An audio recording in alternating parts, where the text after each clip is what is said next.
आज सबसे सुरक्षित है ऑटो रिक्शा में चलना। ऑटो रिक्शा आज कोरोना काल में सबसे सुरक्षित पब्लिक ट्रांसपोर्ट का मोड है। देखिए, कोरोना काल में कैसे करें पब्लिक ट्रांसपोर्ट का इस्तेमाल।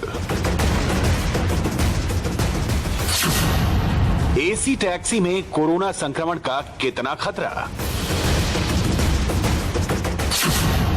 नॉन एसी टैक्सी से कोरोना फैलने का कितना चांस। क्या बस में सफर बढ़ाएगा कोरोना का कहर। अगर ऑटो रिक्शा से जाएंगे कोरोना से खुद को कितना बचाएंगे। कोरोना महामारी के दौरान भारत में अलग अलग पब्लिक ट्रांसपोर्ट के इस्तेमाल के दौरान कोरोना संक्रमण के रिस्क पर रिसर्च हुई है। अमेरिकी स्टेट मैरीलैंड के जॉन हॉपकिंस यूनिवर्सिटी के 2 रिसर्चर्स ने भारत के ट्रांसपोर्ट मोड और उसके इस्तेमाल के दौरान कोरोना संक्रमण के संभावित खतरे की एनालिसिस की है। पोस्ट डॉक्टोरल फेलो दर्पण दास और प्रोफेसर गुरुमूर्ति रामचंद्रन की यह रिपोर्ट एनवायरमेंट रिसर्च में पब्लिश हुई है, जिसमें बताया गया है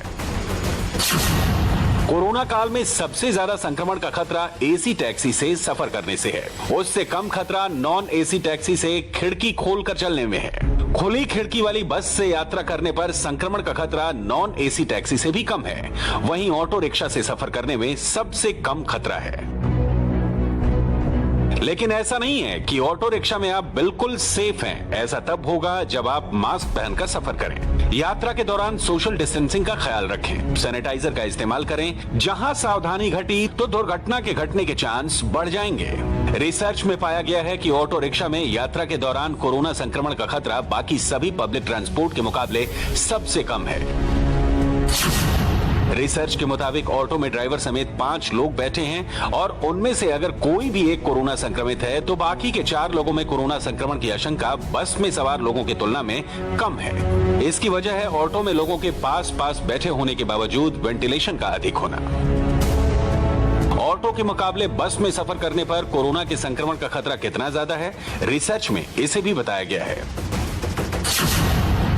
रिसर्च के मुताबिक बस में अगर 40 लोग सवार हों तो जरूरी वेंटिलेशन नहीं होने की वजह